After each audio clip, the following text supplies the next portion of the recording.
Welcome back to Adventures in Search and Rescue in the mountains of northern New Mexico. This particular mission has many unique and interesting facets about it. We got a call late in the evening that a father and son had gone hiking and separated. A point of interest, many of the missions we've had is where a group goes out, one or two or three or four people, and they get separated. And one of the parties becomes lost. Please, if you go out with a group, stay with the group. Don't get far ahead or don't let anybody lag behind. You went out to have fun together, stay together. In any event, in this particular mission, a father and son had gone out hiking. The son, much younger than his father, wanted to get more exercise, and so he has said, I'm going to hike up towards Raven Ridge, which is a very popular hike here. And Dad, why don't you just hike out to Windsor? It's relatively easier. And we'll hook up later and be back at the car. The son actually hiked to a point, called his father, and realized that he was overdue. And when he went to look for him, couldn't find him. He called 911. He's the RP reporting party that I've mentioned in past posts, and gave me information. I also had the father's cell phone number, and so I called him. And as I was talking to him, trying to get his location, his cell phone died. So let me stress again that when you go out hiking, turn your cell phone off, or at least put it in airplane mode and save the battery. If he had done that, I would have been able to have an exact location, and as you'll hear in a few moments, a much longer and complicated mission would have been much easier, and the stress on his son would have been much less.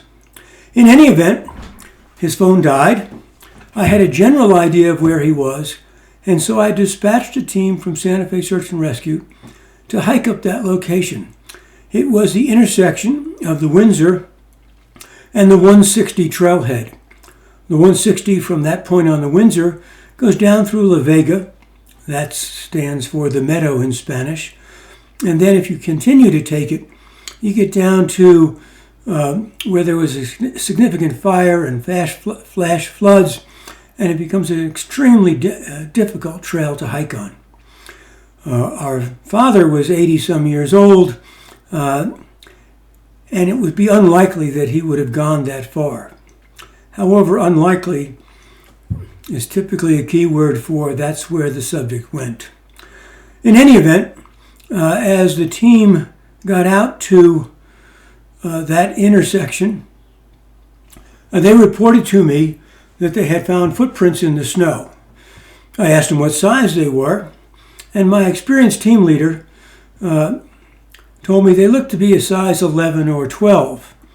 I asked his son, who was sitting next to me in my truck, candidly wringing his hands about how he could have abandoned his father or let his father get into such a difficult situation, and the stress was telling on him.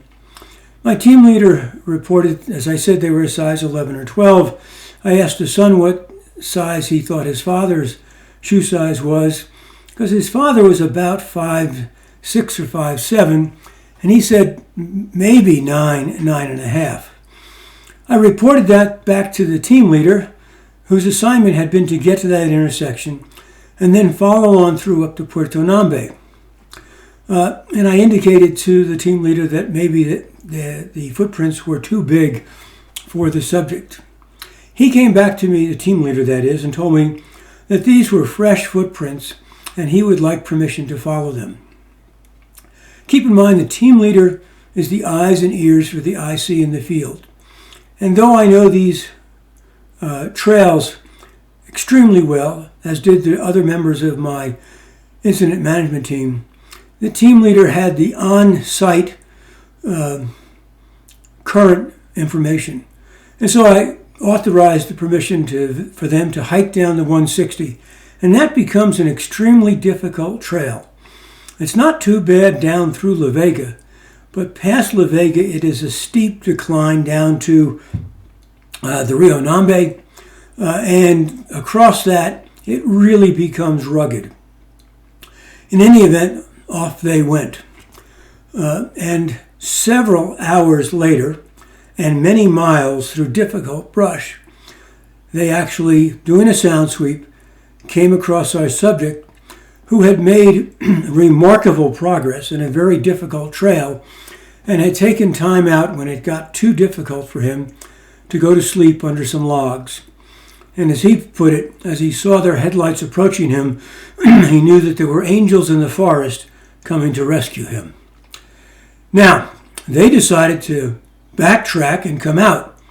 And they could have taken, again, pardon me, the trail 160, climbed up through La Vega, and then they had an alternative. They could have taken the 101 trail, which would have been a little bit of a shortcut back to the Windsor, but still a difficult uphill climb out of the La Vega trail.